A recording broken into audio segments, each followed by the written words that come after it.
Hey, we're back. Your average esports podcast, episode 30. With me is Skim, and it's been a while, been a lot of things going on, but we're at that point where a bunch of majors are happening both in Dota 2 and CS:GO. So we'll start with Dota 2. The Chongqing Major ended, and the qualifiers for Dream League have finished. And I think the minor has is the minor still going on right now? The minor The minor qualifiers. qualifier technically going on right now, but they're basically about to finish too. Yeah. I think So I think they wrap up like in 2 days or like in a day and a half. yeah, that sounds about right. So basically, we're right in the middle of the entire season. So how did you want to start off with this? Like, do you want to go with like the current major qualifiers first, or what happened at Chongqing first? Let's wrap up the old major first. Okay, so Chongqing, the basically it's kind of how I predicted. I don't think we actually did an episode going into it. I don't Don't think so either. quite Yeah. remember, but here were my basic thoughts. I thought it was going to end up in a very similar fashion to the last major, Virtus Pro versus Secret in the finals. And then I actually thought Liquid is going to be in the top four, but then Miracle couldn't play, so I was like, "Oh, I'm out. I'm out on them." They didn't really get to play then, and then after that, it'd be like either LGD or Evil Geniuses fighting for the other spots, right? Kind of interesting how no, I pretty much agree with you in that. Like that's also what I expected going into it. Obviously, once Liquid didn't have Miracle anymore, changed things up a little bit. I actually expected them to do a little bit worse in seventh to eighth. Like I thought they were maybe like in the ninth to 12th bracket, but Mm-hmm. goes to show how strong they are even without Miracle. But I guess it also kind of shows how weak some of the other teams are in this in the In the state yeah, in the current scene right era, now. Because if I look at the bottom eight teams, I feel like all there's of them are pretty much at the same level in a lot of ways. Like I mm-hmm. can definitely see. Yeah, I mean forward place like last technically, but they're not necessarily worse than J Storm or Chaos. Mm-hmm. It's just the way the bracket played out for them.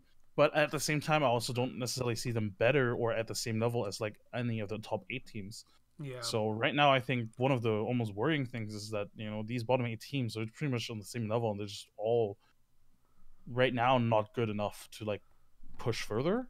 Mm-hmm. Or So yeah, there's that. all right. So most of these teams have hit a ceiling. Like I'd say six out of the eight of them have hit a pretty clear ceiling.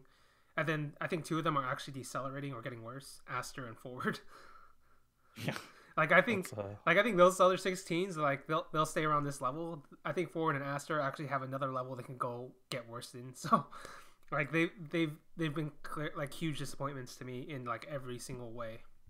I'd put J Storm in there as well. I actually think J Storm is also getting worse. But the thing is, with J Storm, I don't think anybody had any big expectations for them anyway, so it's not really Mm-hmm. that noticeable. But I do think that they've been getting worse ever since they've gotten rid of Milan and gotten Fear. You could say that maybe they need some time to find themselves with Fear, but it just doesn't feel like I've never from the get go. I immediately assumed this was going to be a worse roster, and so far I think I'm right. Mm-hmm. But yeah, I think Jason went forward very much benefit right now from the lack of pressure in their own region. Like if North America was as competitive as Europe or Southeast Asia, no way both of them make it to the next major. But of Mm-hmm. course, NA being not as competitive as it used to be, or even as other As regions it right was now. last season, basically. Like last Yeah, season, I thought it was pretty legit. no, I agree, and I mean, unfortunately, we at Complexity aren't necessarily the biggest competitor right now. Um, like J and Forward, I think got free passes for the next major, and probably even for the major after that, Mm-hmm. just because NA is not as competitive.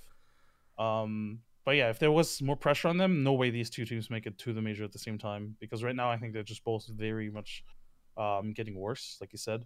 So yeah, definitely a little bit worrisome for these teams. But at the same time, like I can't even make a case for a lot of other teams in the bottom eight either. Like I think Chaos has hit their ceiling. I don't think they're going to get any better Yeah. than they are right now. Thunder Predator over like they had like a sort of like a mini run kind of Mm-hmm. thing. Like yeah, they're the underdogs. They upset maybe here and there, and that's it. I don't think they're gonna get ever past this.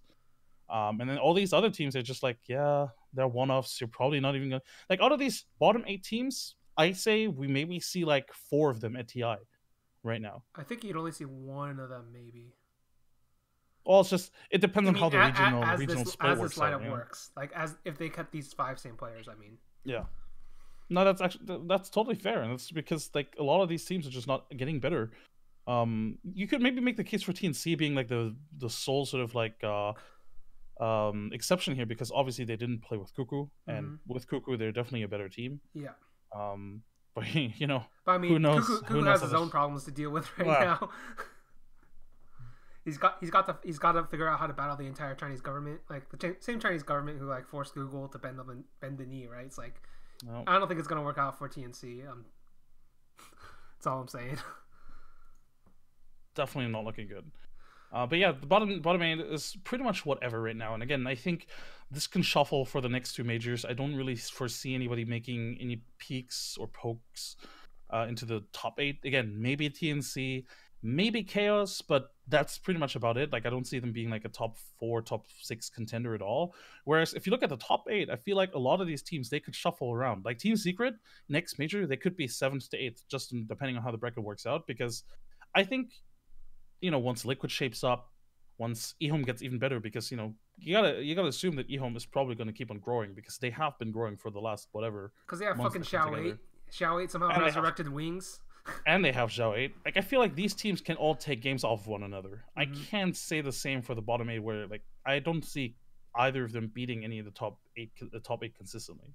Yeah, like I still think it's fairly stratified, but not as but we'll have to see going forward, I guess, because it's still pretty early in the season. I feel like things start getting super serious after Chinese New Year's ends. So I guess that would be. That's also very true. So I guess it would be the next major. I think we'll get like we'll start getting some serious shit from everybody. But like, it's also right now. I think a lot of teams are still trying to decide whether or not they want to like change rosters. Mm-hmm. Because the roster punishment this season isn't really that rough, to be honest. So you can always just make roster adjustments, especially for teams that are probably not going to get a direct invite to TI anyway. So they're like, I mean, the points that you the points that you get right now basically don't mean shit. Yeah. If you're really honest with yourself. Mm-hmm. Maybe not if you're like a team like, let's say Chaos. Chaos is a team that's likely gonna, go to every event, going to every major, because realistically speaking, there's no South American team that can consist that's gonna beat them on a consistent basis. And what 10 teams get directly invited to TI? Is it based off of the points? Yeah, I think it was 10. So even if it's 8, like a team like Chaos is probably guaranteed a spot at TI as long as they just go to every major and just collect like their whatever points. Yeah, like because no team in their own region is gonna outrank them. Like even if they don't get enough points, I mean they're still likely to qualify through the qualifier. So if you're Chaos, you probably don't want to risk like a roster change. But I feel like the rest of the teams are fine with it. I think pretty much. Yeah, like going forward, I guess I'll talk a little bit about the middle teams. I think VG Gaming still has the same problem they've always done. Like they can't get Paparazzi and Ori on the same page. Like it doesn't matter what meta we're playing. It doesn't matter what tournament they're playing in. It's like the thing for VG Gaming is though, like we call those issues out, and I think they are definitely there. But pretty much like AG in the past, but that's like the team that I've compared them to the most anyway. Pretty much like AG though, they like whatever they put out is still going to be enough to consistently. Not necessarily make top 8, but even top 10, right? Yeah. Like they're good enough on an individual basis and as a team to still be like almost the second best team in China. So yeah, I think they're about to get eclipsed by eHome pretty soon, but they're still like solidly second team. Yeah, like I feel. What do you think about LGD? I feel like they're like starting to fall off a bit. I mean, maybe he's taking a break right now. So that's going to be interesting. How long he's going to take the break, who knows? I personally think that these sort of second places they eat at you.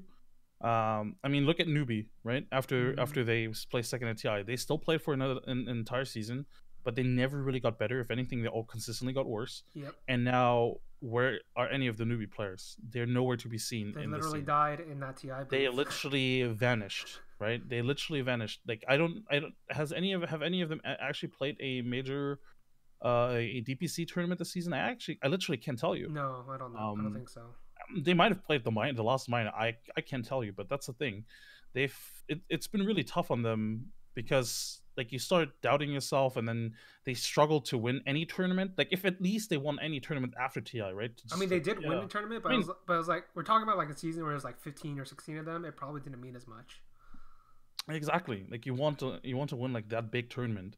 I feel like if LGD had won the first major right out of the gate after after TI, I feel like they could have probably turned it around and be like more consistent and maybe even, consistently being like second, first place at these follow-up tournaments. But since right now it just looks like they're not close to getting to any of these finals. Like I don't see them being as close to these finals. And right now, what, Secret, VP, Liquid, EG, I'd probably put all four ahead of LGD right now. Yeah. Even with the fact that like I haven't even seen Liquid play with Miracle yet. It's like on LAN. It's been a while, right? Right. We haven't, but the thing is with Liquid, we kind of have 2 years of evidence to show that they mean business. I know, and I know what their floor looks like. Liquid's floor, and their floor is still looking better than like LG's average game right now. So. I mean, their floor is literally top 8, right? Yeah. Like without Miracle, they still play top 8. Yeah. So I was like, I'm feeling pretty good about Liquid, even though I haven't really seen the entire lineup yet. But yeah, I feel like LGD. I don't even know if they necessarily need a roster change, but it's like this is like that classic thing Swindles used to say is like after you go to TI, you come back like a Vietnam vet. You just have post PTSD and can't look at the other teammates. No, that's kind of what it feels like. That is so true, and I feel like that's exactly why they need a roster change to sort of like get rid of this sort of like that feeling, that atmosphere, and that's why I thought that one of the reasons PPD is actually one of what was or still is one of the smarter captains is even winning TI doesn't mean that like even winning TI doesn't mean you guarantee success going forward, and he immediately switched out AUI. And I feel like TI is such a big event that like you need to change things up. You can't just keep going. Liquid certainly realized it and just took a massive break. So did OG. I think either you take a massive break, just relax, make sure that you like live your life outside of Dota and TI, and just realize that you kind of need that hunger again. And then for LGD, maybe they were hungry at the beginning of the season, but then they kept losing everything again, and I think your hunger turns into despair in a lot of ways. Right. So I don't know. I feel like they need to make a roster change, and maybe the whole taking a break thing could have like helped them going forward. So at this next major, maybe that helped them.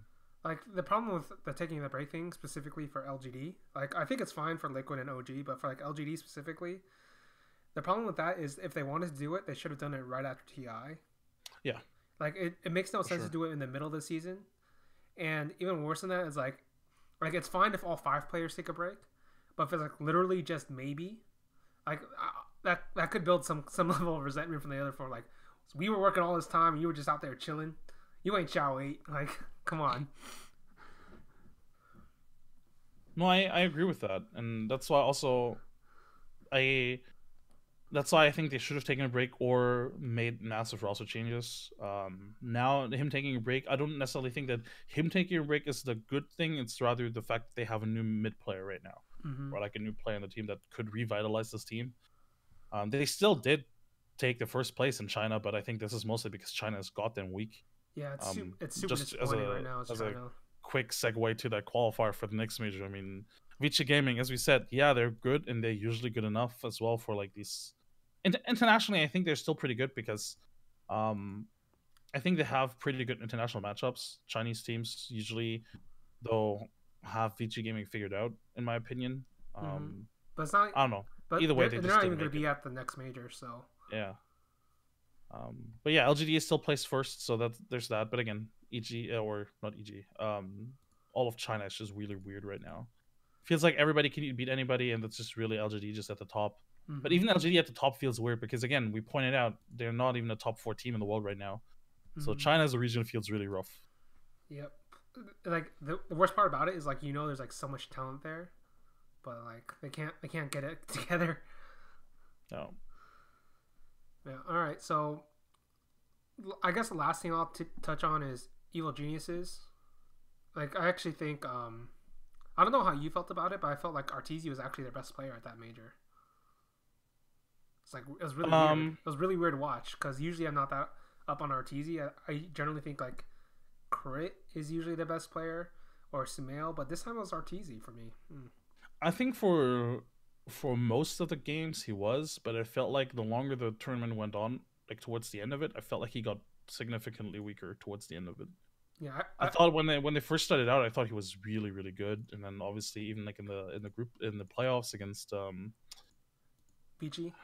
Vici, he was really really good. But like even against LGD when they were, I mean, they crushed them, right? They Yeah, crushed LGD. but There's no way yeah. about it. Even then, I was like, you know, Mm-hmm. is this really the RTZ they need if they want to make it further? And then they got crushed by Secret, and I feel like if you get crushed like that against Secret, there's no real, there's you can't just point out one person, like that's an Yeah. entire team failure.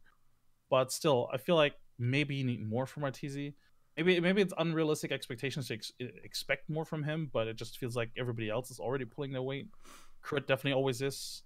Yeah, Sumail hasn't really been that impressive this tournament. That's actually a really good point. Yeah, like And there have been a lot of misplays on S4 as well, actually. So yeah, like, yeah, it's probably a good point. Yeah, right. It RTZ feels was weird, probably right? Like saying RTZ is the best player because he usually isn't, or at least that's how I think about it for EG. But he was for this time around. But but that's like the inherent problem with this EG. Like you usually can't get all 5 players hitting at the same time. Like even though this is like a new lineup, but like it's been a consistent issue. No matter which lineup we go back to, ever since RTZ and Sumail joined forces. Yeah. And I mean, there's these memes about EG placing third at every tournament, but realistically, this is because other teams can more consistently bring forth all 5 players will show up. If I look at Secret right now, in most cases, all 5 of them will show up, and if one of them doesn't, the other one will make up for it. That's kind of why we've talked about Nisha as like such a good pickup, because Ace, as good as he was, like in terms of like ceiling, his floor was incredibly low, and he was like there were enough performances where he let down his team. Whereas with Nisha, his floor is incredibly high. Like he might not have the highest ceiling, but like he's super consistent in the way that you just know you're not gonna get a bad game out of him. Like he's still gonna be good. You're always enough going to get like a specific level of game out of him, right? So, exactly. And that's kind of, I feel like that's kind of been the missing puzzle piece for Secret this entire time. Because like honestly, they could have kept Fata. I don't necessarily think that replacing Fata was that big of a deal for them in terms of like, I don't think it made them such a stronger team by replacing him with Zai. But obviously I do think Zai's a better offlane. Don't get me wrong. I'll put it this way: I think like if you're looking at the 2 changes, the Nisha one is probably a bigger jump.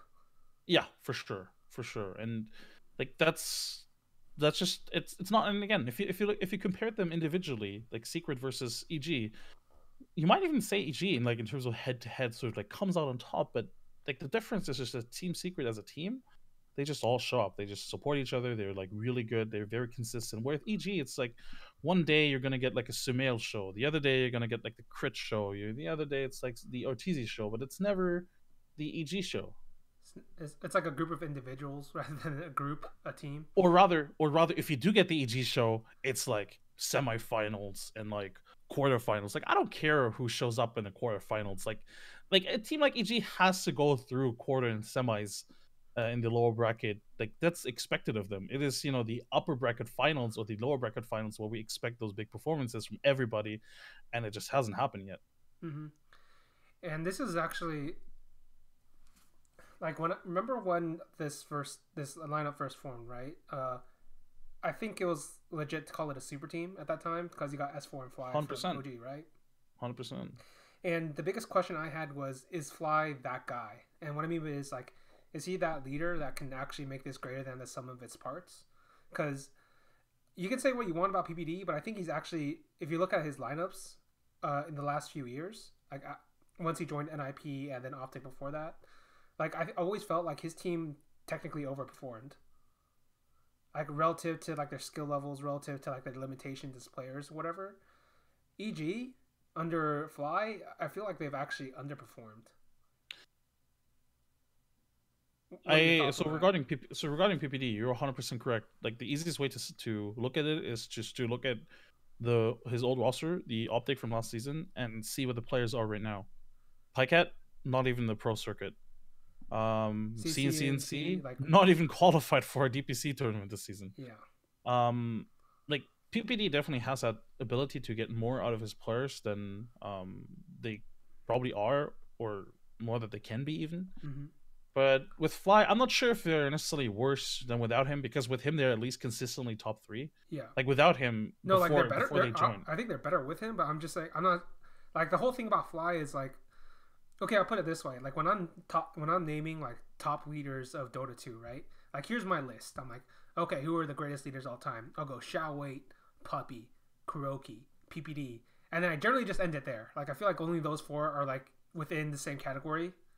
But then a lot of people are like, wait, what about Fly? I'm like, I'm not certain about Fly because like his greatest historically speaking, his greatest like achievements were when he was working with No Tail and Seb. So yeah. I don't really know how you're supposed to split that. And we've always, I think, when we look at these victories, it's always easy to look at like the sole captain, like the captain in name. It's really only when you've seen them on multiple teams where you can evaluate them, verify, right?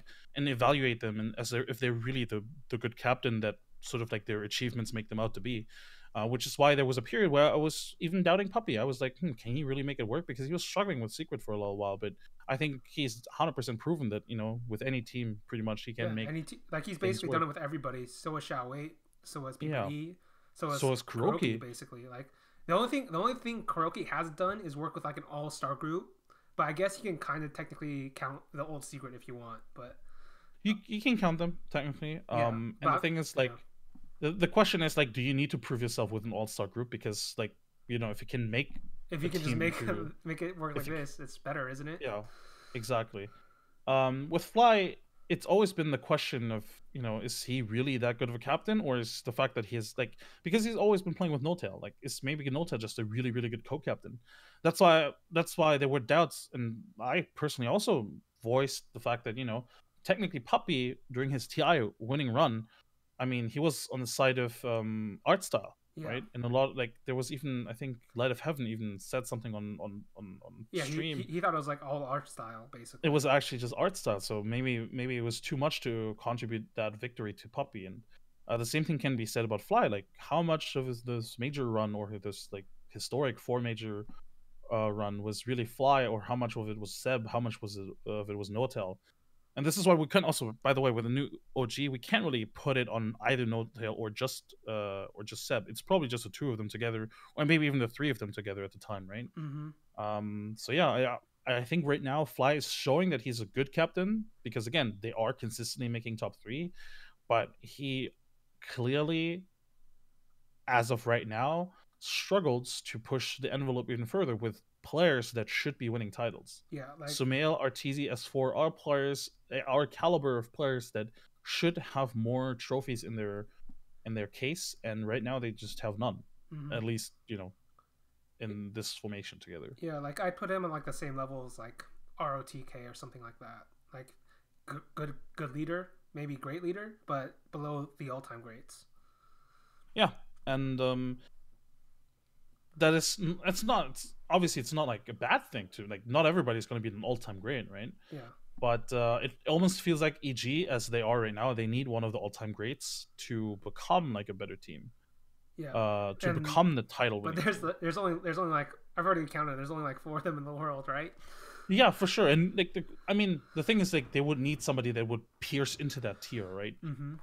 Fly, as right now, doesn't really seem like he is that one. Maybe there's somebody out there, but right now it just doesn't seem that way, and it's quite a shame, because again, like Arteezy, Sumail, they're players that should be winning titles. Like, I don't think I can stress that enough, but right now it's just not happening.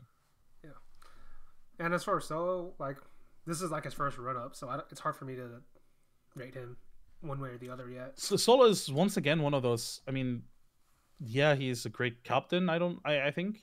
And he's been part of great teams where he has shown great captain skills. I think the one before that would have been Vega Squadron. Yeah. But that's pretty much it. Like, his track record, I'm not saying it isn't impressive, because Virtus Pro as a team has an impressive track record, but we don't have more evidence than that. Like, what if Ramses and no one leave him, and then how good is Solo still then? Like, because, hey, if you look at it, Ramses is even the one drafting. Yeah. Right? So how good is Solo really as a captain? He's probably a great captain, but yeah, not an all-time great right now. Yeah, like with the 4 guys I named, like, they've literally done it with like almost everybody with almost everybody in like under wild circumstances. So that's why that's my question, because I feel like that's going to be the question for EG always. But like I think I keep saying this, but they should have bent the knee to PPD. I think that was their only answer, but I don't think they think that, so it doesn't really matter. All right, so let's move on. I think we covered most of what we wanted from Chongqing Major. Yeah, pretty much. Yeah. So basically, Dream League is going to be the next major. Starts in a month, which is good for me actually, because that's after the CS:GO major ends. So I'll have time to actually watch that live. Maybe we'll see. But let's look. So Europe, NIP, Secret, Liquid. Did you watch any of these games, by the way? Some of them, yeah. I couldn't watch all of it, but I mean, I skipped CIS qualifiers because obviously, like, I mean, they're CIS. It's Virtus Pro and then +1. Southeast Asia is also pretty straightforward. It's always going to be Fnatic because like any ISS team knows how to beat all of SEA, realistically speaking. Yeah. And then it was really just a battle for second place in Mineski. It's just, I mean, there's no contender right now. Maybe Tigers, or TNC, but yeah. Nah. Like obviously, I watched most of NA and a little bit of China, but yeah. Like the only question I really had was about Europe and OG, but like that's less about the qualifiers and more about the fact like OG have run into the exact same problem they did last year. Like they don't have an actual fifth. Pretty much, they just don't have a fifth right now. I will say that just from the games that I've watched, like, I just also don't think that they have a good approach to the meta right now. One of the things that they benefited from, and I'm gonna go on a soapbox here, is not necessarily Ana, but the fact that they realized how to play the meta, and that their players could execute that as well. Like, yeah, they won TI, but that doesn't necessarily mean they're the best team in the world right now. It just means that they knew. Like, I think OG is one of the few exceptions when it comes to like winning TIs. They and the Lions are probably up there, like teams that just really knew the meta. And knew how to abuse the meta. Like, I feel like all the other, actually Newbie as well, Newbie and Alliance, those three teams are the ones that won because they abused the meta. I think every other team was just good at being, they were just good at Dota. They were just really beasts at Dota, had best teamwork, had best whatever. But I feel like OG, Alliance, and Newbie were just the teams that knew how to play and abuse the meta. They had their strategies. They knew how to execute them really, really well. And OG, I feel like as soon as a new patch rolled around, I always knew this team was going to hit a struggle. I don't have any doubts that, or rather, I believe that this team can bounce back for TI qualifiers. But right now, I think it's too tough to qualify for any major when you have Secret, Liquid, and NIP in the region as well. NIP, not necessarily one of the strongest teams right now, but I mean, they did prove in the qualifier that they are still a team to be reckoned with when they, when they are in form. They're good. Like we've talked about Fata, we've talked about Ace, that they have high ceilings if they hit them, and I think in this qualifier they showed that. But we'll see at the major whether or not their floor has gotten any higher or not. But right now, as OG, it is like you're effectively, if you're OG, you're effectively paying for one spot, because realistically speaking, you're not going to take one from Liquid, you're not going to take from some Secret. Playing for one spot, and right now NIP is the more polished team. And at the current like level, they can't even like get to the point to fight NIP anyway. So I think that's kind of a moot point, right? Like I think they were knocked out in the group stages, which was they did play in the playoffs. Oh, they did? Okay. They did play in the playoffs against one another. And then they dropped to the low bracket. And then they dropped to Vega. That's right. Yeah, that's what I was thinking of. So yeah, the problem with OG right now is, well, yeah, they're missing a fifth. But I think the major problem, if anything, is just that they're still working on how to approach the meta. Because, like, if you take the TI winning team and put them into any meta, it's not like they're gonna win everything. And that's what I'm trying to keep telling people. Like Ana, like a lot of people are making the case, oh, if only Ana came back, they would like qualify for everything or whatever. I don't think that works that way. Ana might be a good carry, but he's not God's gift to the world. Like, again, they just knew how to abuse the meta, how to play the tournament, how to play the meta, how to play the teams. It's not that their players were the best players in the existence of Dota. Like yeah, they came back from a lot of like deficits, but you also have to realize that they also consistently lost their laning stages. Mm-hmm. Like they consistently fell behind 30k to come back from 30k deficits. And that's the thing right now in the meta right now. You can't just lose your lanes like that. Like you're not gonna if you can't lose your lanes like that. So realistically, OG was always gonna hit struggles, and I think again, I think for TI qualifiers they're going to be fine because then Liquid and Secret are going to be direct invites anyway, and they're probably playing against Alliance and NIP for Like 3 spots or whatever. They might even get to the point where NIP is already in too. Exactly.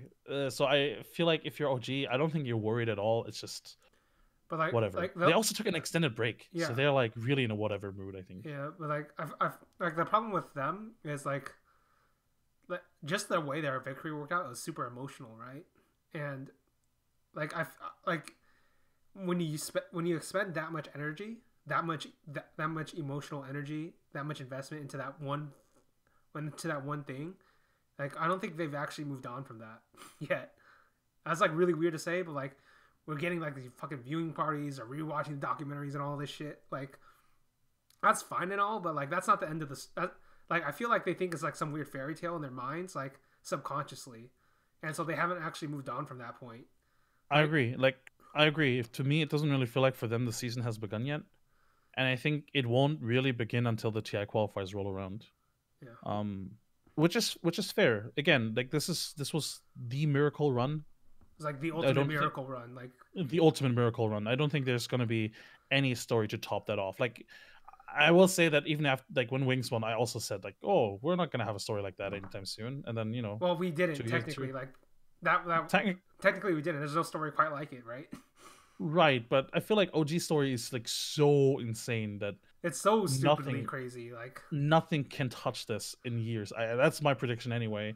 I'll gladly be proven wrong because then it's going to be a great story again. But yeah, nothing can touch this, and I feel like all these players like they've had so much hardship going into that for them it's still like, oh, yeah, as you said, they're still in their own fairy tales a little bit.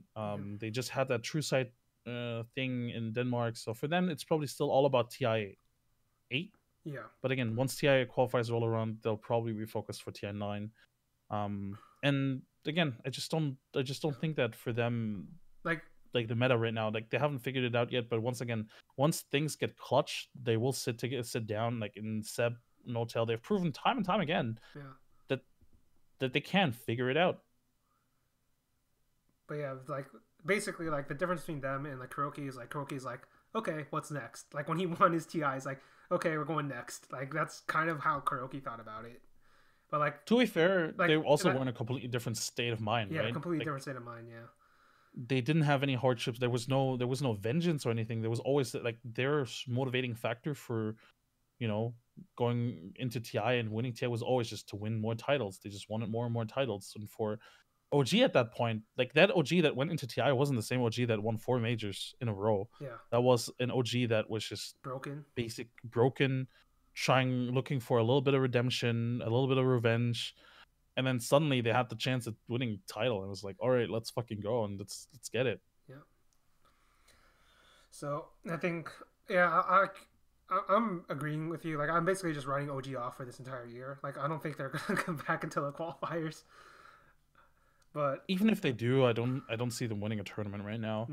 Unless Secret and VP decide to just chill because they already have enough points for TI, and even then, I think it's going to be too difficult. Like even against some of these teams. Yeah, like I don't know about Secret, but like when Virtus.pro chill, they're still better than most other teams anyway. It's so scary. It's really scary how they can play with like their Croach as a stand-in, and then they're still like walking over opponents. Yeah, like it's actually disgusting. Virtus.pro is a goddamn scary team, and like the only thing the Virtus.pro is scared of is actually TI. Like that's it. Pretty much, yeah. What's funny is I think this core lineup of Virtus.pro might actually go down as like the greatest lineup of all time, but I don't think they'll ever win TI. Right? We shall see. I mean, I feel honestly, I think this lineup has a little bit of an expiration date when it comes to like winning TI, and it almost feels like this year has to be it. Like, how long can you really go with one roster without winning TI and like still not and not fall apart? Like if we were a different system, I feel like it'd be different. Like if we had the CS system, for example, right, and they go 2 to 3 years without winning a major, I almost feel like that's not that big of a deal because like if you still win all these tournaments in between, I think it's that like still fuels you. But in Dota, like all these tournaments are pointless. They literally are pointless because you only want to win TI. Yep.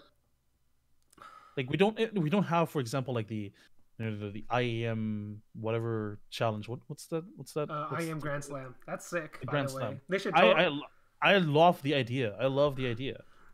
Like we don't have the Grand Slam. We don't have like EPL, like these circuits that repeat each other like every year. We have these random events.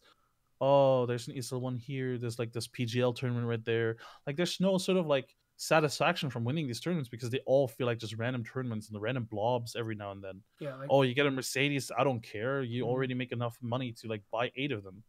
And then they win another Mercedes. Like, oh, like that makes it even less important, doesn't it? I mean, exactly. And like for Virtus Pro right now, it's just I am curious if they really still feel like they can. Like if they don't win TI this year, what's their mindset going to be? Because I think they would fall apart. I would assume they would, but yeah, like they're just like whatever. I've never seen any. Okay, I've never seen any team like hit that breaking point and then come back again. I've seen one player do it, but that's like in StarCraft 2. That was like Sue, but then he also lost like 6 GSL finals. Like he never actually got past it, but he was able to mentally get back up and try to challenge for it again. Like I don't see a team doing that though. Yeah, exactly. Because as a team, like you need all 5 to be on the same page, right? Yeah. Which is so difficult, and which is why I think one of the reasons why Team Liquid after their TI victory, they took like an extended break. Like I feel like I basically learned from last season. They're like, no, we literally can't go 100%. Yeah, 100% of the time. So. Like probably 1 or 2 of them could have. Like if you watch a lot of the pubs, like Matuma and I want to say Mind Control, they kept grinding. Like they were just on the grind. I bet Kuroki could have done it, but that's like different for him because he's more of a thinker. So I think I mean, this is very much in the future for Virtus Pro right now. This is just DreamLeague right now. But yeah, no, going forward, I think Virtus Pro needs to win TI, and like if they win DreamLeague, I wouldn't even call them as a favorite for DreamLeague because I still think Secret is probably the favorite. But even if they win DreamLeague, it's like, does it really matter for them? Does it really matter for either of those teams if they win DreamLeague? They probably have enough points to qualify for TI anyway. Yeah, yeah, I'm pretty much in agreement. Like, it's weird, isn't it? Like, because TI exists, like every other tournament feels less important. Like the only other tournament I can think of in Dota 2 history where like the stakes were super high was the first DAC. Yeah, and unfortunately, because we've had so many big events since, DAC has kind of lost its sort of like charm as well. And then before that, I guess you can count the MLG, but that's more like because of what Eternal Envy did at that one. Pretty much, yeah. And less about the actual tournament. So, yeah. I guess we should move on. Basically talked about the interesting parts. I think could maybe do a couple of predictions for this tournament. Sure. Well, first, actually, I guess. Actually, technically speaking, there's still a tournament going on before that. Yeah, the Star Ladder tournament. And ESL1 Katowice. All right, let me check real quick. Cause it's not that big of an event. OG is going to be at ESL1 Katowice, which is going to be interesting. Right. They're going to get a little bit of experience, but other than that, that's not really. Yeah, it's basically Secret versus X the world in the finals. I don't know which one of these guys is making it to finals, but it's just them versus Secret. Let's just call. Kind of want to see NIP in the finals, but it's probably going to be Fnatic. Yeah, it's probably those two seem like the best, but like they're shaky enough that I can see a team upsetting them. I just don't. Fnatic is shaky, definitely shaky enough to get upset. That might actually make the tournament interesting. The fact that there's no clear second team here. We'll see, I guess. But yeah, like yeah, I'm fine moving on to CS. Like these tournaments, these small tournaments are like at this point almost whatever. Yeah. The minor is going to be pretty boring. Like there's 4 teams or so that don't even have a sponsor, or like 3 teams that don't even have a sponsor. So like I'll whatever. I will say this: if Eternal Envy goes into that minor and nobody believes in him, he might have a chance to get out of the minor. So he might. That's his ultimate superpower. When everything gets worse, the stronger he becomes. I don't know why. But yeah, we may as well move on to CS:GO. So CS:GO, the major's about to come up in 2 days, I think. Yep, starts Wednesday. Right. So even though we call it the major, it's basically just the major qualifier and then the major. But like the conceit worked as far as I know. Like in terms of viewership, like somehow they tricked everybody. Like the name change alone made people start watching that part of the tournament even more. I mean, it is technically now the new major challenger stage. Yeah. They did just, yeah. Yeah, like all they did was rename it, and do like the stickers and stuff. But apparently that was enough to like increase the viewership by. Well, that's good though. Yeah, that's good though. I feel like that's kind of what I always liked about CS is that the tier 2 viewership was still decent usually in comparison to Dota 2. Yeah. So it's good that they get even more viewers because a lot of these teams they aren't necessarily that bad. Like they're usually good enough to still, upset like one of the top 16 teams every now and then. Yeah. So like especially in CS, like just the way the game works is really different from Dota. That's true. Like, that's very, very true. Like I feel like in Dota you can get like 5 pub stars, but they would never beat like a legitimately strategic team.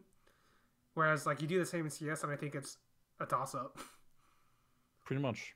Right. And that's kind of yeah. That's especially in older formats. Obviously now that you have to play a best of 3 to advance or get eliminated, it's not the same anymore. But especially in older formats where it was strictly best of 1, there were so many possibilities for like favorites to get eliminated or not advance early on that there was always sort of like fun teams to watch, or like there was almost like that upset potential. But I feel like with the best of 3 sort of like hindrance, there's going to be less of that because you might win Dust 2 versus Fnatic, but can you beat them on Dust 2, Train, and Inferno? We'll see. Yeah. I will say that's also what was sick about this minor qualifier for CS was they had a play-in stage, which was basically like the Dota 2 TI wildcards of the old days, which was sick, right? I think those are like the perfect like pre-hyped matches to watch. Pretty much, yeah. No, right? I agree. And then North fucked up and lost to Vici Gaming. Yeah, that was hilarious. North. That was absolutely atrocious from North, and I don't think they've really learned anything as an organization from it. Like it doesn't seem like it yet, but we'll see. It's so funny because when the minors happen, a lot of them are like, why even host like regional minors? Why not just throw like 32 teams or whatever into one pool and have them play out those like 10 spots or whatever, how many there are. And then North still loses to VG Gaming in this thing because obviously the idea behind it is that European tier 2 teams are going to be still much better than all of China or Asia in general, and then VG Gaming beats North. I loved it. It was That's just hilarious. So, like you can't like I'll go ahead and say I still think like Europe is the best region, but you can't say shit about that, can you? Can't say shit about that. Yeah. All right, so let's go to the challenger stage. I think this one's pretty. Basically, I think there's 4 teams like above the rest. Then there's like 8 teams in the middle that can go either way, and then there's like 4 teams that I'm not expecting much from. So, quick preload to this. This is also always one of the things that has bothered me about all major formats is because of the best of 1 nature, and this is me speaking as somebody that works for a team that has benefited from best of 1. Yep. Best of 1s, I would argue. But based on the best of 1s, you always had teams not make it to the top 8, and thus having to play these stages that are usually much better than what they are, right? Like Astralis literally went through here last time. Like, what do you want me to say? Yeah, exactly. We'll probably see this again, we see this again here, but because of the best of 3 hindrance or like new format, we might not see this next major. Next major might legitimately be a more even field for this challenger stage. I think one team's going to fuck up because I always feel like team. There's always going to be a team. There's always going to be a team that fucks up, realistically. But I think I would say we agree on the teams that are above the rest. Fnatic, NRG, NIP, Enk. Those are my 4. What do you have? No, same. There's an argument to be made about Cloud9 maybe, Yeah, but like I feel like the sample size is too small though. That's my problem. exactly. But no, the four teams that we mentioned, they are definitely above the rest. Like they've proven time and time again Yeah. now that they're actually much better than Than most than, teams in than this being in challenger this stage, stage. basically. Yeah. Right. So there's like 8 teams in the middle. I have Cloud9, Vitality, G2, Avantgarde, Tyloo, Renegades, Vega. I think those and Furia. Like those are the 8 teams in the middle for me. And like Yeah. Sounds about right. and among those, I feel like the Is most that even 8? yeah, I think that's about 8. I'm not exactly Oh, right. sure. Yeah, maybe. I didn't count. Yeah, basically it's like some of them are solid, some of them have like superstar players, but like have like weaker like other pieces or pieces that just aren't working right now. And then you have like a giant question mark behind Tyloo. I'm just putting them in there because in terms of pure raw firepower on paper they're fucking crazy. And then for Furia and Vega, like their style is super good in best of ones. Like they're super aggressive.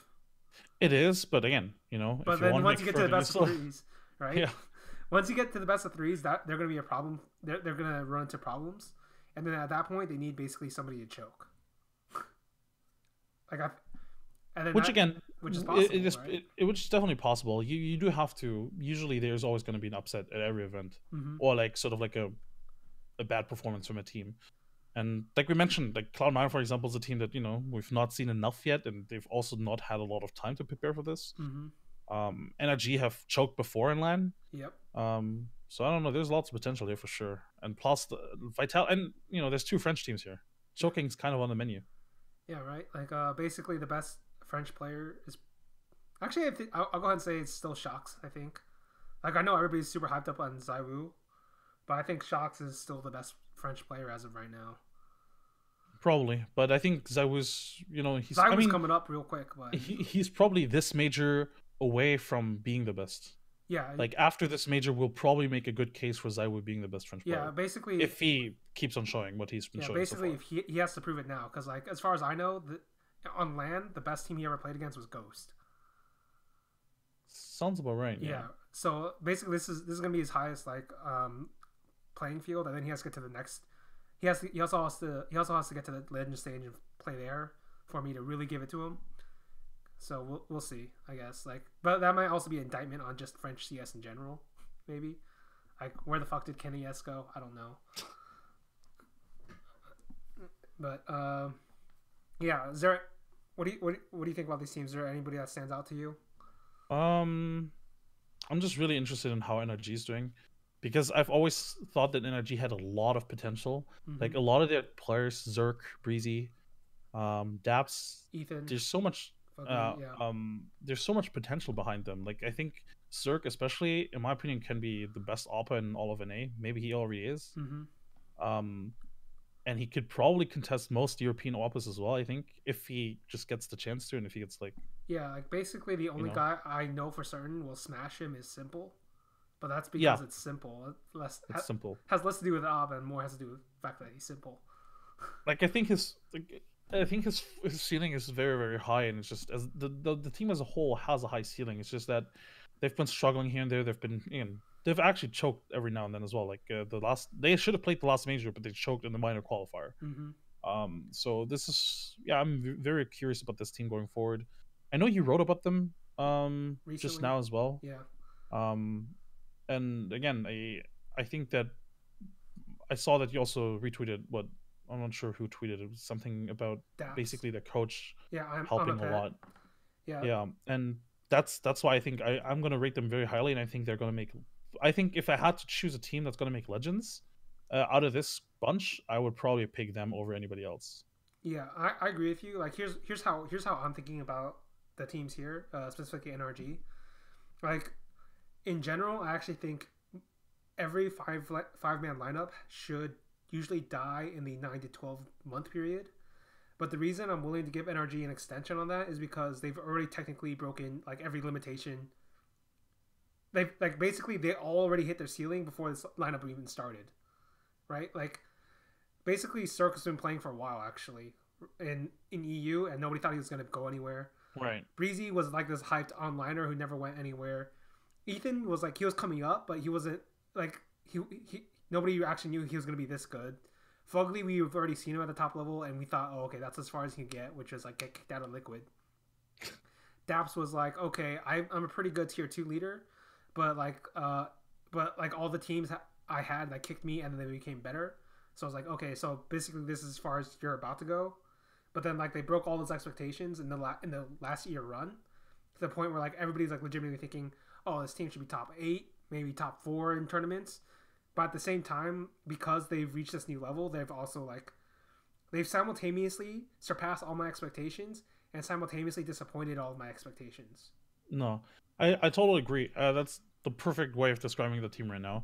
And I actually, after they failed to qualify for the last major, I thought, well, like, this can break a team like this. Like, they were in a very good sort of like run. They were consistently growing, but then they lose to themselves effectively. And I was like, that's so difficult to come back from as a team that, as you mentioned, even going into this roster, already hit their ceiling. They still shattered expectations, kept growing, but then they still lose to themselves. Like it was very in the most important match of their life, or the matches of their life. And they still came back from all of that. Like I legitimately thought this was going to be it for that roster, but they still came back from that, and I would say they've gotten even better since then. Yeah. So again, I think this is the team to look out for to make it to the legend stage right now. Yeah. If I look to the current legends, like there's probably 3 teams that I think are worse than them right now. So I expect a lot from them. Yeah. So yeah, I think they're the best team definitely here, and that's generally why I usually sell people off at their ceilings, but like I'm not even certain like NRG know where their ceiling is yet. So I'm not sure we know where their ceiling is yet either, because yeah, like basically they've broken so many patterns. Like yeah, exactly. Like this is like one of the rare times I'll stay on a team at this point. Like usually I'm already out by like a 3-month mark. I was about to say you would have sold them a long time ago if this was any other team, but yeah, but like basically they've already like broken all my expectations, but like they also disappointed me multiple times. But like they're still technically going up, so it's like okay, we'll keep going, right? What a wild ride! Yeah, the team that might be dangerous here is also Fnatic, I guess. But like this is almost purely based off of their one best of 3 against Astralis, so I can't really talk that much further into it. So for me, Fnatic is just a weird lineup. Has been for a while now. Where yeah, we can probably see them also making to the legend stage and maybe even like be like a really good team in the legend stage. But then next tournament they're gonna like drop out first round. Like I think their roster move should have been to get Kerrigan. But they're Swedish, so they're definitely not going to do that.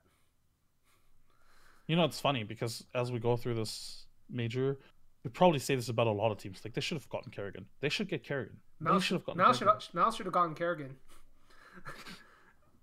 Not gonna lie. I think NIP probably needed Kerrigan. G2, if they want to go international, need Kerrigan. Like plenty of teams need Kerrigan, but there's only one Kerrigan to go around. All right. Oh. Go to the legend stage now, because this one's pretty interesting. Like, your team's in here, Complexity, right? Oh, dude, shit's rough. Based on the 2 performances that we've shown thus far in IBA Power in E-League. Like, I wouldn't count IBA Power just because of how that tournament went out, but like E-League was definitely not good. E-League was rough. I will say though that, and spoiler alert, there's gonna be something coming out regarding Complexity CS, something cool, so look out for that. But yeah, like I think this team, pretty much similar to the last team, they're gonna need this bootcamp really badly. So they're bootcamping in Germany right now, and the last team, honestly, going into their bootcamp, they didn't look great either. Yeah. Again, I will say I'm not delusional. I fully understand that the format helped this team a lot going into the top 8 last time. But I think a lot of it was also still because they played very, very good. Yeah. And I think the boot camp was a big factor in doing that, because they learned a lot about themselves as a team, and they went in as a team and came out of the boot camp as a different team. And I'm hoping that this happens to them again this summer around. Mm-hmm. I've heard nothing but great things about nothing. No pun intended. He's supposedly super good in scrims. So yeah, hopefully they can show it. I've heard that that's been an ongoing story for like the last decade and a half or something. That's also very true.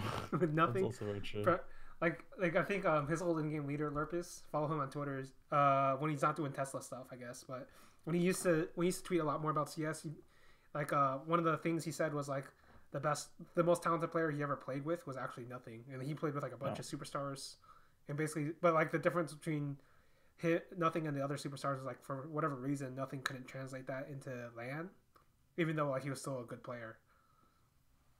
Right? And that's gonna be a big challenge for us going forward to sort of like bring that on LAN. Obviously, also just I don't know. I feel like any team in our position would have had it rough. Basically, you only have like what, a month and a half to make a new roster work. Yeah. Like the only guy who can do that is like Kerrigan. Give him like 3 days, he'll get it. He'll get it working. That's actually a really good point. Like I legitimately think if Envy had already been secured a major spot, I would have expected a much stronger Envy at the major than we've seen online. Yeah. Maybe that's putting too much faith in Kerrigan, but still. When I saw them in the minor, I actually thought they looked a lot better than they had before. Oh yeah, they did. But the thing is, like, there wasn't enough time to just win the major, win the minor straight up. So that's what I'm saying. I think if they had been guaranteed a spot at the major and had this time to just prepare, I think Kerrigan could have made them to at least like sort of like a top 10 team or whatever, top 16, top 12 maybe. Yeah.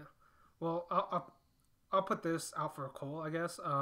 For them, this is like I think I wrote about this in a blog. Basically, all of you guys are on trial. Like this lineup is on trial, nothing is on trial, and Tarek is trialing you guys in a sense. Because like basically, if you do well here, if you somehow like upset and get into the top 8, like I don't think it's crazy to call it an upset. It definitely would be an upset. Yeah, but if you do that, you all of a sudden get like an extra chip to like bargain and get like some of these better players that are coming in. So they're going to like technically free agency, or actually not free agency, but like they'll be on the market, and like that's another bargain chip you can get.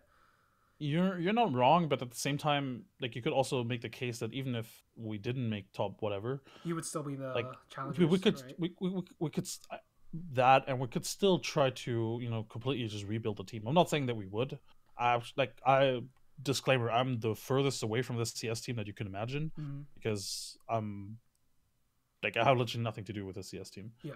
But I'm just thinking. I'm just theorizing. Like, there's always ways to like just rebuild the team from the ground up and just build it around somebody else or whatever. Try to qualify. Like I feel like yeah, it would be great if we place top 8. That way we could bargain with some player. But worst case scenario, I suppose, is also always like just build a team around somebody else completely new. But yeah, I don't know. It's difficult in the CS, man. CS is a weird scene, in my opinion. Like these sort of breaks before the majors is really weird to me. Yeah, as far as I know, it's because at some point, like the scene was oversaturated for pro players. Like it was fine for me, whatever. But basically, I guess. Oh yeah, but basically, like a dev asked some pro players, like, "Oh, what do you want? What do you want from the majors?" Like, "Oh, could you do it like after the break because we're so tired?" And then like they fucked up and never changed it again. Really stupid to me. It just. Oh, you're going robotic, so. Oh, sorry. I don't know. Just a second. Test. Yeah. Am I good? All right. Good. But yeah, it's really weird and really stupid to me, the fact that there's such a huge break. I feel like a lot of these teams would benefit from having a lot more playtime online as well. Yeah. I definitely think that our team could benefit from a lot from it, but I don't know. I see a lot of these teams on this list because they've been making changes, and now you're supposed to play the biggest event of the year with 0 officials since then, or like, oh yeah, you played I by Power. Great, that's like congrats. a negative official. I don't know. Basically, yeah.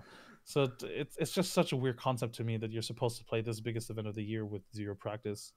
Yeah, like it makes a lot more sense to like go up towards the biggest event of the year, but like I don't know what they were thinking. Like it's gonna happen again too, as far as I know. Like the next Majors know, happening in August or and that's September. just really stupid to me. That's just really stupid to me. Yeah, they really need to like rethink that entire thing. That's how I feel. All right, so moving on, like there's 3 teams here. Let's see here actually.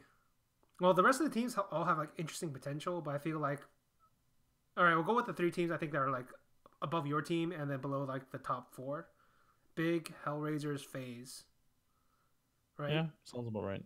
So Big basically go ahead. That Zentaurus move, by the way, genius. Zentaurus is a beast. I've always thought that. I mean, now that they also replaced Smuya, I think Smuya was also the weakest player of that team. I mean, Smuya hit I think Big hit a point where they weren't even sure whether or not they should have Smuya as the main opper, even at the last major. Yeah, like you could see games and matches where they're like, maybe we should have Tapson op. And then they actually did have B was Tapson picking op. up the op. Yeah, right. Yeah. So Smuya definitely felt very out of place in this team. I actually still think that if they had time with this roster change, they probably wouldn't play with Nex either. I feel like there's potential to improve the team if they just replace Nex. But other than that, I don't know. Big looks stronger than they did before. I want to say their E-League performance was a little bit iffy, inspiring. Well, it was iffy for sure, but it was also inspiring because I thought that they were like on a very downward spiral before the break. Yeah, it's fair to say. So in that sense, I still think that with Zentaurus they look at least more competitive than they did before the break. But still, it's probably not as of right now. I'm not sure if I would say it's enough for top 8 again. I would have to see how they play with Nex now as well. But right now, I feel like any team like that we've seen, like the teams that we've talked about in the challenger stage, that like are top 4 there right now, like 2 to 3 of them could probably take Big in like 9 out of 10 cases. Yeah, like I think NRG could do it. NRG could definitely do it. Fnatic maybe like. And NIP and Enk are both pretty dangerous, so I was like, yeah. Cloud9 on a good day could probably do it, right? So, like here's the problem with Big for me is like Smuya, for all of his like problems, he did have one specific attribute that the rest of the big players don't have, which is like he's like a wild card playmaker. That's true. No. And like that's something you sometimes need to push your team over the line. But I don't see any of their other players do that. Maybe Zentaurus can do it, but it's a bit harder to do that with a rifle. Like the last guy to do it with a rifle is like Fur, maybe. So like, yeah, go ahead. Sorry, go ahead. Oh no, they definitely benefited from Smuya, like both at the major and ESL1 Cologne. Like you could tell that, like that X factor from Smuya was really something that broke them free and boosted them on a lot of rounds. Yeah, so I definitely agree on that, but without him, I guess they also have more consistency. Like their floor is a little bit higher because they were often enough rounds. Yeah, he'd also give away rounds too. Oh yeah, for sure. So that's I guess it sort of like puts them at ease a little bit, and they can work off of that. But yeah, I agree. Their floor is probably not as high as it was before, just because of that. Yeah, and like the other problem I have with Nex. Like I don't really care what Nex says. I don't think he's actually a great player under pressure. The only time I've seen him play good under pressure was at Cologne. And that was it. Like we're talking like a 3-year time span here. So right. I feel like he's a clear weak link if you're going specifically to the major. He might be fine at any other tournament to a certain extent, but at the major, it feels I don't really believe in him, especially because he's coming back from that recovery thing. I will say this: I think the clear choice to get after the major, Chris J. That's actually genius, right?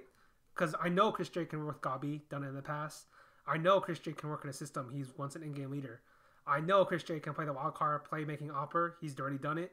I know he's actually pretty good on the rifle too. I've seen that as well. So get Chris J in there, kick out Nex. That's my recommendation. Right? So no, I like that. Yeah, I like that for sure. But yeah, for now, for the major, I don't know. Do you think how would you rate their chances of keeping top 8? Or keeping the legend spot? Okay, let's see here. 1, 2, 3, 4, 5. 25% chance. Because I feel like there's 5 lock-ins for certain. Astralis, Navi, MIBR, Liquid, FaZe. Yeah. And then they have like one. And then I think NRG would be a bit above them. So I guess actually 33% chance. And then I think they have to like fight two other teams to get out. So something like that. No, that sounds about right. Yeah, like it's a pretty legit team, but like I don't think Next is the correct fifth. So that's how I'm feeling about it. Yeah, again, I think this is the product of them having to make this roster change after the roster lock. Yeah. I think if Smuya leaves the team, or if they get rid of Smuya before the roster lock, we see a different lineup here. Mm-hmm. All right. Team above them, Hellraisers. Hellraisers actually have a really good lineup, except for Dead Fox. Like pretty much, I like Woxic a lot. Yeah, I think Woxic is Hobbit are all pretty legit. Yeah. Angel isn't as much of a like in-game fragging leader, but do you really need that much fragging when you have Woxic, Issa, and Hobbit? I don't think so. The only problem I have is with Dead Fox is because the only thing he's good at is 1vx situations, and everything else he's literally like terrible at. A Dead Fox? Yeah, like I recommend Chris J for Big. I recommend Stiko for Hellraisers. Ooh, that's actually not bad. Right? I feel like both teams immediately upgrade a position that they need to get upgraded in. So that's kind of how I do that. But for now, like I feel like this team is dangerous enough that they could maybe get into the legend stage. And here's why: nobody knows anything about their map pool because they've barely played any lands. And so then you look at the way the Swiss system works, I'm pretty sure a majority of the series are still going to be best of one until you get to the end. And then that's when you play out your trick with the map pool video game. That's kind of how Gambit won their major, was everybody was thinking in their heads, oh, they only play Overpass and Cobble. And then as far as I know, they just completely abandoned both of those maps. So you just do that, and I think they can probably surprise people. But it would also depend a lot on their matchup. See, this is also one of those things that I feel like this is something I don't like about the legend system. I know this is a really weird side tangent, but the fact that you can get to the next major without like having played anything recently, this is what I like about the Dota scene, that now every team is basically forced to qualify, or at the very least, even if it's just the majority of teams, because like I think it's very good for Hellraisers, obviously, that they can sort of like hide their map pool like that, and it has, like you said, it has worked in the past as well, but it's also kind of stupid that they can. Yes. It's like also makes watching them really weird and like analyzing them really weird, because I mean, yeah, they can go out 0-3 and we just still don't know, like we don't know anything more than we did before. Mm-hmm. Same with it, like even if they go into the legend stage 3-0, we still don't know a lot about them either. So yeah, I don't know, it's really weird. Mm-hmm. Like it's they're kind of like a black box. Like I'm only rating them highly because of the name power of their star players. I was about to say they have a lot of fragging power if they pop off. Yeah, like I feel like Hobbit's I think Hobbit's actually still the best of the three, or will be, if like he gets back to it. Like the reason he fell off was because he took the in-game leadership thing. Yeah, which he doesn't have to do anymore. Yeah, so I feel like he'd probably be the best of the three, but the way they've talked about him in interviews, I think he's just taking Bondix old roles, which is more of a support side. So we'll have to see going into the major. Let's see here. FaZe. FaZe is the same issue as Hellraisers, basically, except on a greater scale. They have way better players, but they don't have an in-game leader. And I don't know if Adren works in that lineup.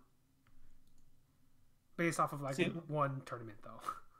See, phases though, like what we talked about earlier in Dota, like they're good enough to still, like, without any in-game leading, they'll generally still frag enough to get to top 8. Yeah.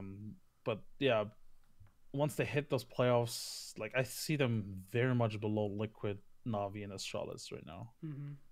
I don't think they're gonna take any spot from them. No. But yeah. Like I feel like I feel like they also have a chance of getting upset pretty easily by like some of the teams we've talked about before. So, especially in those best of ones. Yeah.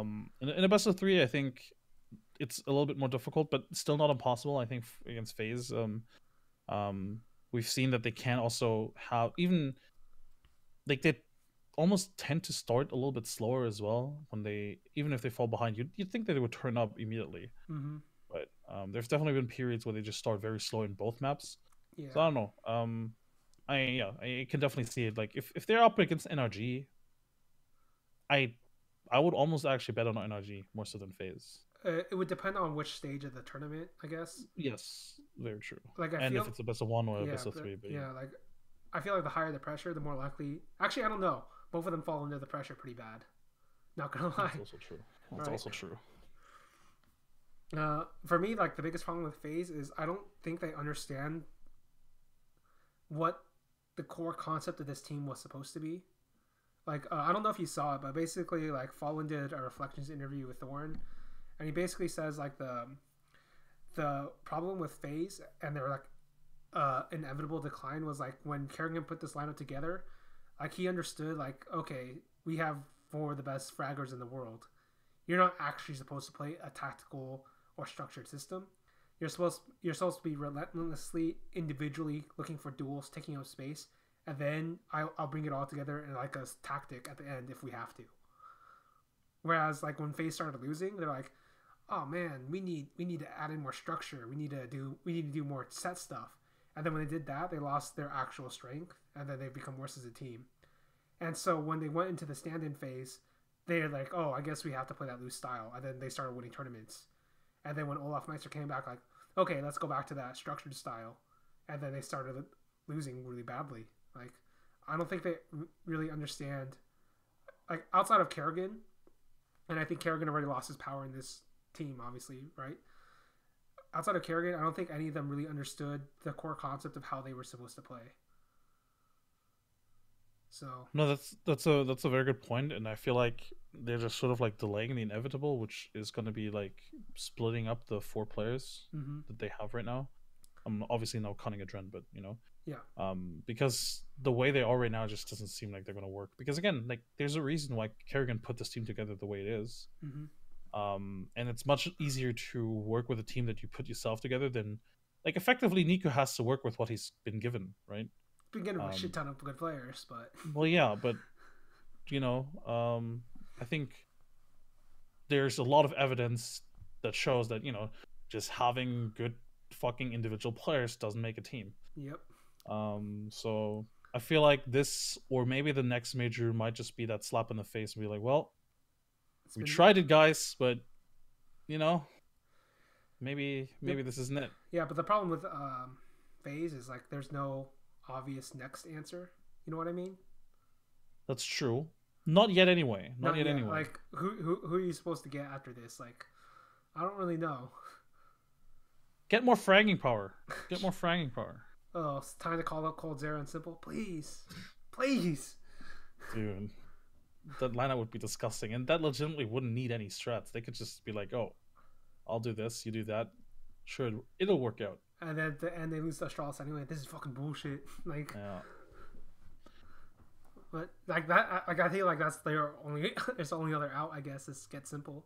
Because I know that's a good transition because Navi is tearing at the seams already, and the tournament hasn't started yet.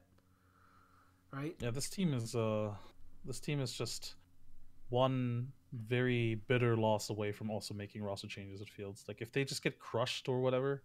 Yeah, if they go this team has to make changes. Jesus Christ, Simple. This guy is destined for greatness. Where is he right now? He's already technically great. He's already going all time. He's already going Hall of Fame. I mean, he is the best of all time right now, probably. Yeah, right. Not probably. He is, but like that's not enough. Like you don't like individual awards mean nothing. Honestly, like you win best opper, best player, best whatever on HLTV, best highest ranking or whatever. But you know, that's not what he wants. He wants that got the major title. So listen, it's stupid. All I'm saying is, Kerrigan's a smart guy. I'm sure he could learn Russian. I mean, Simple has worked in a non-Russian team before. Yeah, man, just get Kerrigan and Simple together, and then you're like halfway to a world championship team, right? Basically. But like, I mean, math checks out. Yeah. Basically the problem I have with Navi is like they never really solved their inherent issues of Edward and Zeus being like low fraggers. And then as far as I know, like Zeus is like tired of this shit. like you see the interview he gave to HLTV. I didn't actually. What did you say? He basically said the problem with this team is the personalities on this team. They just don't want to work, and I'm too tired to help them grow, or something like that, right? Put that out there, and then like there's a bunch of vlogs from Na'Vi. Like, I'll see if I can find one. I'll link it to you because it's like something that'd be right up your alley. Like they're basically just yelling at each other the entire time, where it's like Kane and Zeus are blaming each other, and then like a guy in the back is like, one of you just call, like one of you just decide to fucking call or something. It was like, it was fantastic and like terrible all at the same time.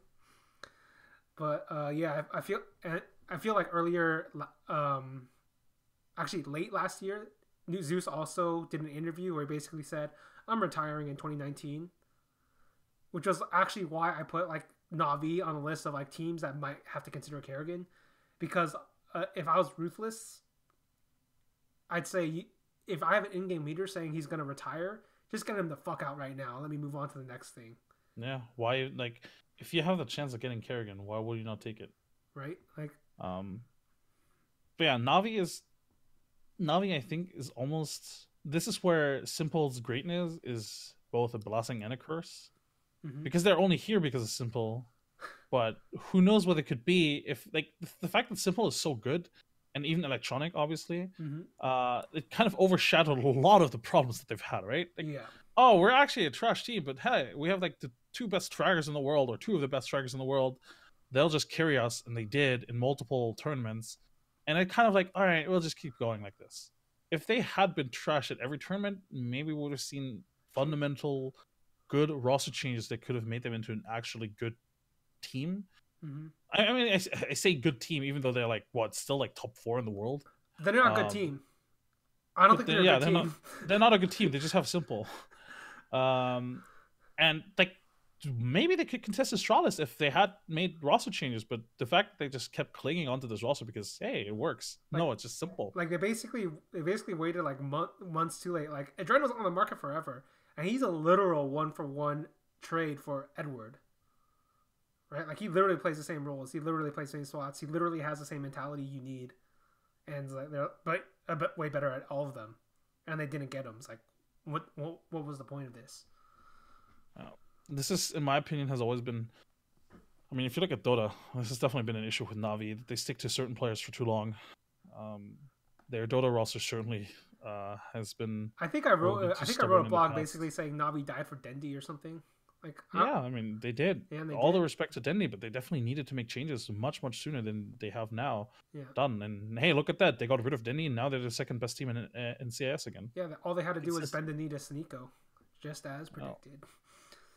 And I feel like this roster, like, they definitely need to make changes. It's very sad, actually, seeing Simple not be consistently contesting for top, like, for the title. Yeah, like, it's actually fucking terrible. Like, I think I made an article, basically, I don't remember when, but I basically said, like, every fucking team in CSGO history outside of 2018, like, if they had the best player in the world, they were in contention for titles.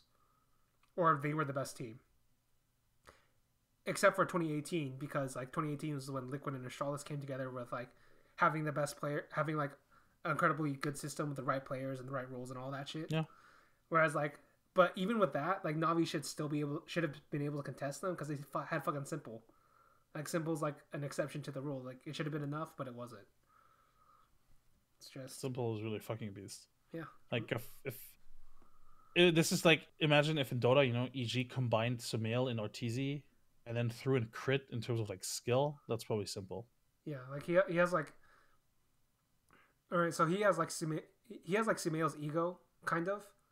He has like Arteezy's consistency without the choking. He certainly has crit skill, but he also has like the work ethic of like fucking a Chinese player. I don't care which one. I guess he'd have the work ethic of like Miracle or something. Oh, he's almost the perfect player, actually. Yeah, like he's as close to a perfect player as you can get. So it was like, it's actually disgusting. Like there's nothing he doesn't do at this point. Like, you used to be able to criticize him for being a bad team player, but like that's over with. Like, he's like, I'll put it this way, like, he's literally done more for this Na'Vi team than any player has done for their respective team in like history. right? Sounds about right. Like not even just in game, but out of game. Like because this guy's out of games, like interviews, he's like super complimentary, always like bigging up his teammates, always talking about the team and shit like that. Like, Dude, in general, on camera persona is actually incredible. Considering the fact that he's not fluent in English. yeah, I mean, I'm not saying that his English is bad, but I think I wouldn't call it fluent either. But he still is confident enough to always go for those interviews post match on stage. Always is super respectful towards his opponents as well. Is like obviously he's a little bit cocky every now and then, but he's still very respectful towards his opponents. yeah. Like, So this is, I don't know, Sybil is a model player in esports right now, or not necessarily model, but like he's like again almost a perfect player. I call him a model, but like the problem with that is like that assumes people are fine with redemption stories. I don't know if they are, because like he obviously had to redeem himself, like reform himself, but right. But it's possible in CS:GO. It's possible in Dota2. It's not as possible in a few other games I know of. So I'll leave it at that. I mean, and if depending on who you're up against, it might not be possible in Dota 2. Yeah. Either. So if you're depends if you fight China or not. Yeah. No. All right. So there's 3 teams left. What do you think of Liquid and Stewie 2K? So it's easy to look at what was it, IEM Power, yeah, and be like, oh hey, they they finally broke the curse. They won their own tournament. And don't get me wrong, I think it's actually really important that they just win a goddamn tournament. It's almost ironic that they have to win like such a trash tournament to sort of like get that first win under the belt. Not the first one. Obviously, they won like what, Summit last year or whatever. But like, first win against the Shawless, first best of 3. The first win against the Shawless, right? But yeah, it's. I think they showed a lot of potential there. I'm not gonna say that they're gonna beat the Shawless now at this major. But I think it was really important for them to have that feeling of beating Astralis, especially in home soil as well, was, I think, really important for them. Stewie looked almost revitalized. But yeah, I still see them just as the second best team in the world right now. And going forward to this major, I don't necessarily expect them to win against Astralis either, but they have the benefit of growing as a team. Like Astralis, I don't think throughout this tournament they're going to grow as a team much. I think they're going to be the same strong team that we expect from them. Whereas Liquid have that potential to just keep on growing with every opponent they beat, which I think is very beneficial. So I think now is probably best time the best chance that they've ever had to beat Astralis on a big stage. Yeah. But yeah, still just the second best team for now. Yeah, like for Liquid, I think there's a few factors to think about for this particular tournament. First, they haven't really shown any of their hand to Astralis. I know they've played at IEM Power Masters, but nobody's taking that too seriously, I think. Yeah, nobody should take it seriously either. Right, so basically, if you look at all of Astralis' old losses, it all comes from upsets from teams that generally had an information advantage. Like, Na'Vi beat them, but they beat them after they had switched rules for Flamey and Electronic. So they had like changed the way they played that economy game, and then how they had also like done a bunch of gamble stacks specifically for Astralis. All right. Right. You go to North. North basically had MSL take up the op and then have MSL watch 150 demos. Like they didn't see that shit coming. Okay. Go to MIBR. MIBR got Yanko in, and then they became a much better team, and then they surprised them, basically. Like that's like the only like consistent pattern I could find among all the teams that upset Astralis is, generally speaking, they surprised Astralis by having a small informational advantage where Astralis wasn't able to like study them yet. Right? So that's one thing going for Liquid. The other thing is like, as long as Liquid can convince themselves that IEM Power meant something, it might help them make better plays if they play head-to-head against Astralis. And the reason I say that is because like there are some examples in history of esports teams or esports players that got a meaningless victory, but then like they psychologically got over that fucking hurdle, and then they were able to beat them the next time. Like in early CSGO, Very Games beat NIP the first time ever in an online qualifier that didn't really matter to NIP. Didn't matter to NIP at all, but Very Games won, and then they convinced themselves, oh, we can beat them again. And then they did. and then they did again, and then they did it like a third time, right? And that was like the shift where that was basically the shift where NIP stopped being the number one team and like Fairy Games took over. So it might help in that aspect. The problem I have with that is like this is also a team that lost to Mausa in a best of 5. So we'll see. We will see. We'll see. Do you think maybe it could help if they didn't face Charlotte in the finals, but instead face like in the semis? Yeah, I think it would. I feel like Because that's like one series less for Charlotte to even study, right? Mm-hmm. One less series, and then like the finals. Maybe even less pressure because it's not the finals just yet. I feel like there's a lot less pressure in the semifinals. That's generally why you see better games in the semifinals compared to the finals. Yeah. Obvious exception being like TI8 or whatever, but like there aren't that many great final games generally speaking. No, I agree, and I think for a team like Liquid, it could be like that is a really big factor. And I'm not sure how likely it is that they're gonna face in the semifinals, but you would almost kind of hope, even though obviously I think they would want to beat Astralis in the like if they beat them, they would want to beat them in the finals. But I think it's more likely they beat them in the semis than in the finals. Yeah, like I feel like if they actually go to the finals, Astralis is gonna win. Because like the problem with that is like I've already seen Astralis like 2 or 3 times play from a deficit or play in a high pressure situation or like play like 8 rounds down on game point and they came back and won. So I know Astralis have it in them to like be clutch. Can't say the same for Liquid. Exactly, and I think again, it's definitely there's no reason to over-evaluate this IEM Power tournament. Like, yeah, you beat them once, but it was still IEM Power, you know. Yeah, like I still think Liquid's probably going to be the second best team, but does that mean they'll beat Astralis? Probably not. Yeah. All right, last team. We don't really know much about them this time. MIBR have gone full Brazilian, finally making their namesake true. Right. So you got Phelps, and they got Taco, and they got Zeus. Right. So it's like a reunion of their 2017 lineup, and I'm pretty hyped about this team actually, because every factor that comes in, they've like grown, and they've come back stronger. They have grown a lot, and it almost feels like, you know, like with teams that usually when it comes to teams that reunite, I think at least when I look towards older Dota teams and mostly just older Dota teams, it actually even in CS, it almost feels like there's this honeymoon period right after once they formed. Remember when Fnatic basically almost got back together? Yeah. Except for what's his face, the captain, Pronax. Yeah, exactly. When they reformed without Pronax, effectively, like what didn't they just win Katowice straight up right after? With Flusha's Insane, wasn't that the team? No, that wasn't the team. You're thinking about like a team with Golden and Electro, where like Flusha somehow found a time machine, traveled back to 2013.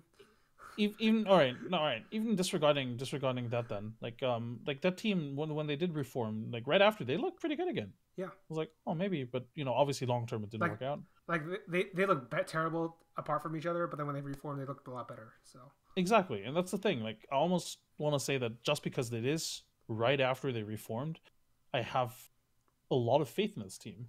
Long term, I can't be too sure if really all the issues have been ironed out. We'll see, and if this is really going to stay as a team for a long time. But just because, again, they are in this honeymoon period, or they're expected to be in the honeymoon period for this major, I expect them to be a very strong team. And I mean, there's also the nostalgia factor where I think that, you know, just from based off of the old team, like, it has me also pretty hyped. But yeah, I think there's a lot of factors actually that come into play here that makes me really hyped for this team. But mostly the honeymoon factor, where I think it's just they're gonna find themselves, and that's kind of the beauty of this format in a lot of ways, because you start slow, right? Yeah. You're not necessarily thrown into the best of 3 madness where you immediately forced into like the most high pressure situation.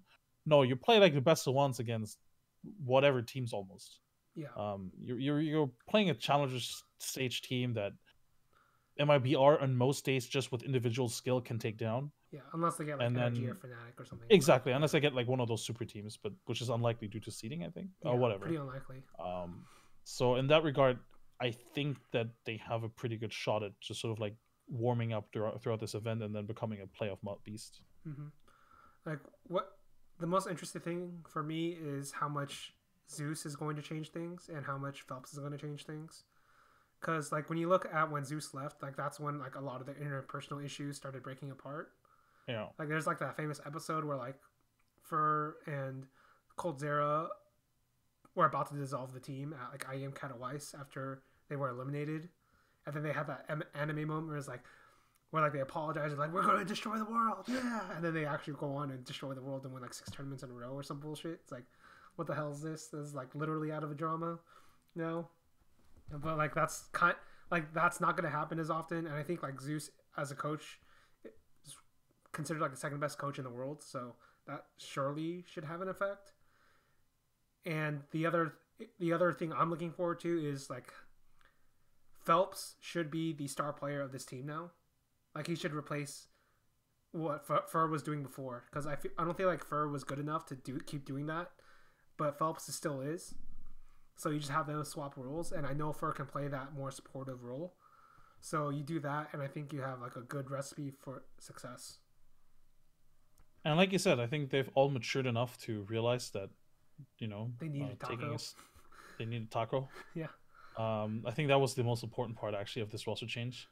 I mean, I'm don't get me wrong, I'm hyped about Phelps as well, but I always like with that old roster change, it felt like, well, I'm pretty sure you guys are overestimating yourselves if you think you can get by without taco. Mm-hmm. And I mean, he immediately showed it right with Liquid. That, yeah, you shouldn't have let me go. And I almost want to say maybe I'm misinterpreting it just because they were consistently the second best team in the world, but it almost felt like Taco even got better during this time with Liquid. I'd say he did, because like at the end of MLBR he was pretty bad. Yeah, and it felt like with Liquid he felt much better, much sort of like revitalized in a lot of ways. Mm-hmm. So I think there's a lot of reasons why to get hyped for this roster right now. Yeah. And I think I almost want to say they have the best shot at beating Astralis. Yeah. Right after Liquid, maybe even better, higher than I have Liquid, them the highest. I have them at the highest shot to upset Astralis. Just because Astralis won't know how they play. Yeah, no, that's a good point. And like, there's not gonna be a clutch problem going in for this team, whereas like there might be for Liquid. So, yeah, I feel like it should be. I feel like MIBR have like the highest chance. Navi had the second highest chance with Simple existing, and then it's Liquid, I think. Simple just breathing gives them the second highest chance. Listen, man, I saw them get to the finals of Star Ladder off of Simple's back. That was fucking crazy. It is. I cannot stress how insane it is that we live in a time where Simple exists, because Simple's pure existence feels so surreal. Yeah. Like I know that people keep, talking people keep bringing up new adjectives when they describe Simple. Just that's how insane he is as a player. Yeah. At some point, we're gonna run out of superlatives to explain why Simple's fucking crazy. Pretty much. Yeah, so that's generally my rating of the teams that can upset Astralis. No, that sounds fair. I think Liquid being a new team, while it does give them an edge, I think it also brings new troubles going forward, because like, who knows if they fall behind 0-10 against like Avangar or whatever, if they're still going to be composed enough to come back. Mm-hmm. Like, new teams, yeah, they bring uncertainty for the opponents, but they also bring uncertainty to your own team, right? Yeah. And I feel like if I look at MIBR, yeah, there's a lot of uncertainty there as well, but we know that it has worked in the past. Like, this is a much safer bet. Yeah, that's a much safer bet, MIBR. Mm-hmm. So yeah, I don't know, man. This major is going to be exciting, I think. Yeah. At least at the Legend stage. I still think the Challenger stage is riddled with a lot of teams that might just be a little bit, iffy here or there, very iffy. But I'm also kind of excited about the French team still going forward. At least Vitality, Zaiwu is going to be a team to a player to look out for. So I don't know, lots of good stuff to expect for sure. Mm-hmm. Pretty sure we both agree Astralis is probably going to win this. Yeah, or at the very least, they're the favorite to win it. Yeah. And then last thing I'll say is if you want to kill Astralis, you have to beat them on Inferno. But like I looked into it, and I'm like releasing an article tomorrow. Basically, they're 39-10 on Inferno. So good luck, right? Yeah. Like everybody's talking about like the 27-0 nuke, but like 39-10 is fucking crazy. That is crazy. I actually did a little bit of research on them as well, and like I don't know, whenever I watch their Inferno, it reminds me a little bit of